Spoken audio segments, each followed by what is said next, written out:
ఫిదా లాంటి ఒక క్లాసిక్ మూవీని ప్రేక్షకులకు అందించి మరో సూపర్ డూపర్ క్లాసిక్ సక్సెస్ ని అందుకున్నారు శేఖర్ కమ్ముల గారు. మరి డైరెక్టర్ శేఖర్ కమ్ముల గారు ఇవాళ మనతో పాటు ఉన్నారు సక్సెస్ ని షేర్ చేసుకోవడానికి. సో లెట్స్ వెల్కమ్ శేఖర్ గారు. Welcome to 10 TV. నేచర్ ని ఇంతగా ఇష్టపడే మీకు మా తరపు నుంచి చిన్న కానుక. థాంక్యూ. సో శేఖర్ గారు ఏమిటండి అలా అందరినీ ఫిదా చేసేసారు నిజంగా చెప్పాలి అంటే. Thank you. అంటే అది ఇప్పుడు రిపోర్ట్స్ ఇప్పుడిప్పుడే వస్తున్నాయి. బేసిక్గా I'm really happy.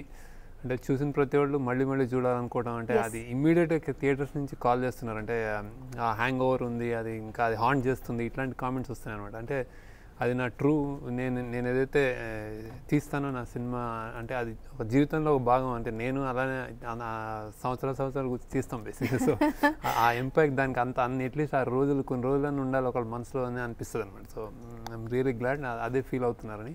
And happy days తర్వాత అంత యూఫోరియా ఉంది. అందరూ ఎవరిని అడిగినా హ్యాపీ డేస్ బొమ్మరిల్లు ఆ విధంగా కంపేర్ చేస్తున్నారు ఈ సినిమాని. నిజం చెప్పాలి అంటే సూపర్ డూపర్ సక్సెస్. ముందుగా 10 టీవీ తరపున హార్ట్ఫుల్లీ కంగ్రాచులేషన్స్ అండి. ఇంత సూపర్ డూపర్ సక్సెస్ మీరు అందుకోవడం కాదు, ఇలాంటి మంచి సినిమా మాకు అందించినందుకు. Thank you.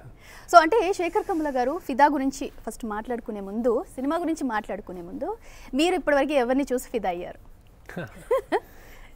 నేను ఫిదా అవ్వడం అంటే ఒక పర్టికులర్గా చాలా రోజులు అంటే బేసిక్గా చాలా విషయాలు. ఈ పర్టికులర్ సినిమాలో అయితే నేను చాలా ఎక్కువ ఫిదా అయింది ఈ బాన్స్వాడ. మేము అక్కడ తీసాం ఒక 50 days ఊరు నాకు సర్ప్రైజ్. నాకు యాక్చువల్లీ అంటే మామూలుగా అనిపిస్తుంది కానీ మేము సినిమాలో అలా మేము అక్కడ ఉండి అక్కడ ఆల్మోస్ట్ అక్కడ ఉండిపోయి 50 days చేసాం. అక్కడే ఉండి చేసాం మ్యాక్సిమం. సో అక్కడ ప్రజలు కానీ అక్కడ ఫ్యామిలీస్ చుట్టుపక్కల వాళ్ళు కానీ ఇంటి చుట్టూ ఉన్నవాళ్ళు కానీ ఎంత మాకు ఇచ్చారంటే సినిమాకి. సో ఐమ్ ట్రూలీ ఫిదా అయిన సినిమాలో చాలా అవుట్ స్టాండింగ్ ఫిదా అయిందంటే బాన్స్వాడే. అమెరికా నాకు తెలిసిందే, నాకంటే నేను వచ్చాను, నేను అది చూపిద్దామని స్టార్ట్ చేశాను రాయడం. కానీ బాన్స్వాడ నాకు రెవల్యూషన్ అనమాట. బేసిక్గా అక్కడ మనుషులు కానీ అక్కడ మేము చేసిన విధానం కానీ ఆ పెళ్ళిళ్ళు రియల్గా మా ఫ్యామిలీ రియలిస్టిక్గానే ఉంది. అండ్ చుట్టుపక్కల ప్రదేశాలు నిజామాబాద్ ఏరియాలో ఆ గ్రీనరీ కానీ ఆ పచ్చదనం, కొండలు చిన్న గుట్టలు అంటే అద్భుతంగా ఉన్నాయి అనమాట. అవన్నీ క్యాప్చర్ చేసుకోగలిగినందుకు ఇప్పుడు నేను గోదావరిలో తీసినప్పుడు గోదావరికే ఇస్తాను క్రెడిట్. సో అలానే బాన్స్వాడకి ఇస్తాను అనమాట. అదే మాకు full credit goes to Banswada. నిజంగా అసలు బాన్స్వాడ అనే ఊరు అంత అందంగా ఉంటుందని సినిమా చూసిన తర్వాత మాకు అనిపించింది. వాట్ ఏ గ్రీనరీ అంటే నిజంగా ఇది వరకు పల్లెలు అనగానే అటు సైడు ఆంధ్ర సైడ్ వెళ్ళిపోవడం, ఆ పచ్చదనం ఆ పల్లెలు. కానీ తెలంగాణలో కూడా ఇంత అందమైన పల్లెలు ఉన్నాయని కూడా ఈ సినిమాలో బాన్స్వాడ ఊరిని చూస్తే అర్థమవుతుంది. అంటే పైన యాంగిల్ నుంచి చూపెడుతూ ఉంటారు కదా రోడ్స్ అండ్ పక్కన పల్లెలు. అలానే ఉంటుంది, అలానే ఉన్నాయి చిన్న ఇంకా.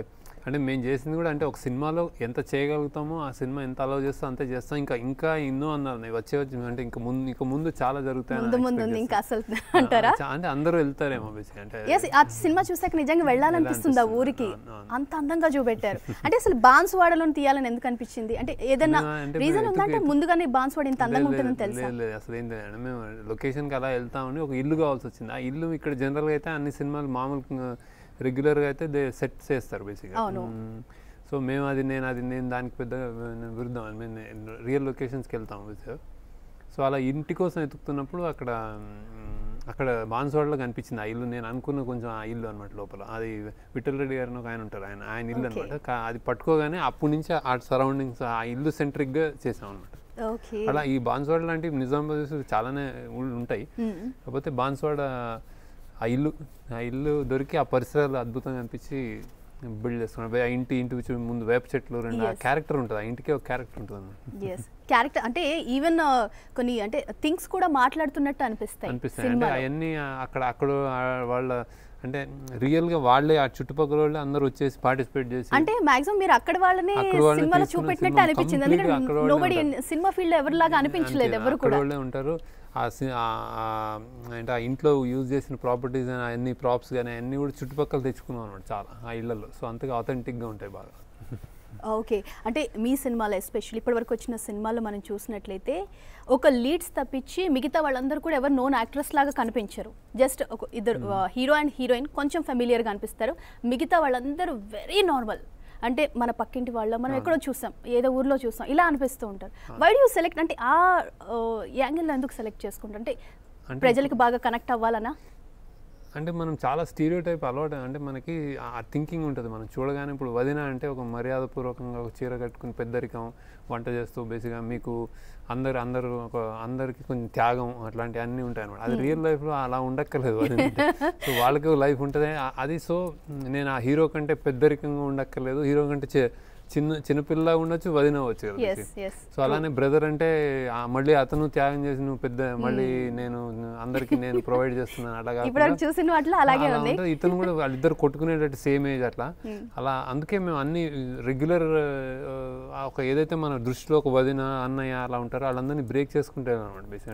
అంటే రియల్గా నిజంగా నిజ జీవితంలో ఎలా అవుతుంది అని. మామూలుగా ఇద్దరు అమ్మాయిలు, వాళ్ళిద్దరు అక్క చెల్లెళ్ళు, వాళ్ళకి పొడుగు ఒక 6'4" మరి వాడు లేకపోతే భర్త, అవన్నీ అట్లా కొంచెం స్టీరియో టైప్ ఏదైతే థింకింగ్ ఉందో మనం బ్రేక్ చేసుకుంటూ వెళ్ళాను అనమాట బేసిక్. అందుకే కొంచెం కొత్త వాళ్ళు న్యాచురల్గా ఉండాలని, అండ్ వాళ్ళు ఎక్కడ డ్రామాటిక్గా లేకుండా బిహేవ్ చేయగలిగితే కొత్తగా ఉంటుంది. అండ్ ఆ చిన్న పుర్రోడు ఆడ అమెరికా నుంచి సెలెక్ట్ చేసిన వాడు, అక్కడ బుజ్జి అక్కడ అమెరికా వాడేవాడు, ఫ్లోరిడా అలాగే కంటిన్యూ చేస్తారు. ఎక్కడ కూడా మళ్ళీ తెలుగులో మాట్లాడనివ్వకుండా ద వే వాళ్ళు అక్కడ ఎలా ఉంటారో ఇక్కడికి వచ్చాక పిల్లలు కూడా